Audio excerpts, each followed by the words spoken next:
Hello everybody and welcome to Comic Time. I'm Rainbow Red Panda and today I have a very short stack of books, a grand total of 4, which might be a new record of the least amount of books that I've ever picked up in a single week.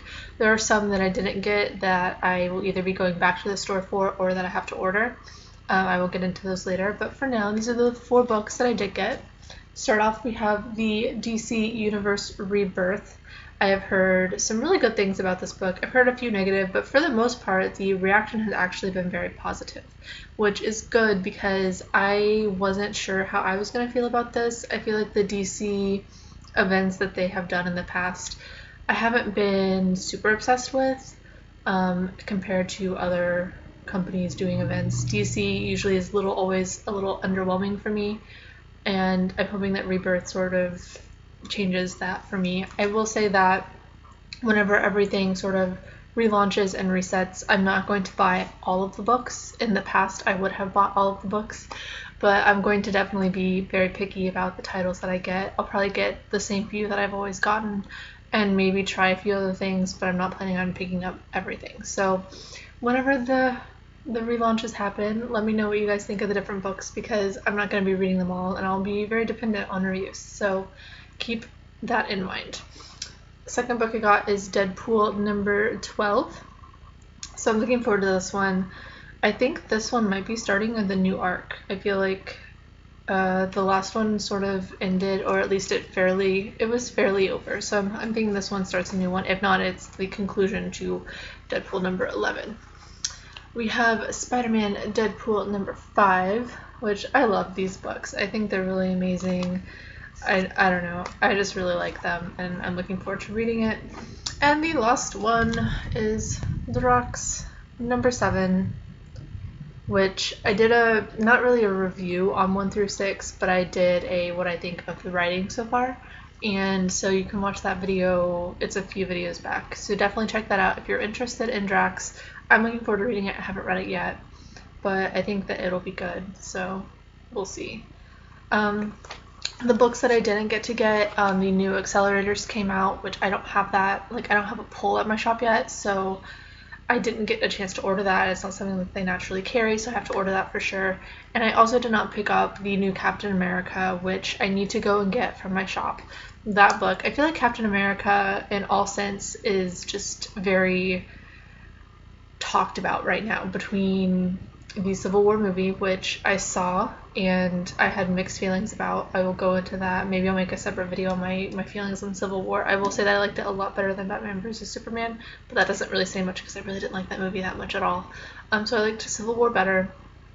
I think that the whole give Captain America a boyfriend hashtag is strange. Not because I care about Captain America having a boyfriend or having a girlfriend. I just think that to me, I read comic books not for the relationships.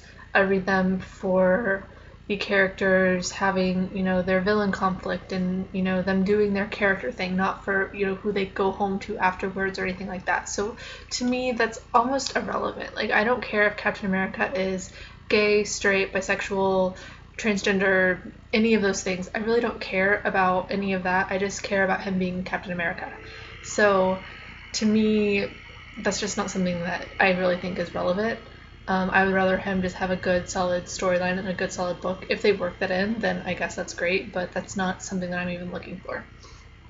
And then, of course, this Captain America that just came out this week, Nick Spencer, is getting a lot of hate. I've read a lot of negative things. I think I've actually only seen one positive thing about this subject, and it is kind of surprising, but they have decided to make Captain America's basically just change his whole history from what I understand. He is now basically a Hydra agent, but he's not like a Hydra agent from now on. It's like he always has been, he was developed and has just always been this sleeper, Hydra agent that's just been in the Avengers and S.H.I.E.L.D. and all of that this whole time. And I don't know how I feel about that. Nick Spencer is one of my favorite comic book writers. I usually love all of his work, so I think that I will love this story no matter how much I agree with necessarily its content. I think that it will be well written, and if anyone is going to make me like this change, it will be him, but it's definitely something that I don't want to see, and I think that I would like it a lot more if they, like, Captain America just had a heel turn and you know, went to Hydra or something like that, but to say that he has always been in Hydra, that's sort of where my problem is. I haven't read the issue. I'm just going to say that now. I have not read it. I'm planning to read it, so for now it's just me thinking about this idea and sort of going on a little bit of what I've read. So I'm definitely going to have to pick that up next week. My shop didn't have it, but they're getting more next week. And yeah, so if you guys have read that, let me know what you think, because I'm going to read it. I'm curious, and it's like one of the things that I want to be very knowledgeable about and have like all the information that you could possibly have, because I think it's a very strange topic. And that's all I have for today. So let me know what books you guys got, if there's anything that I should have picked up that I didn't besides Captain America and the Accelerators, and I will see you guys next week. So, bye!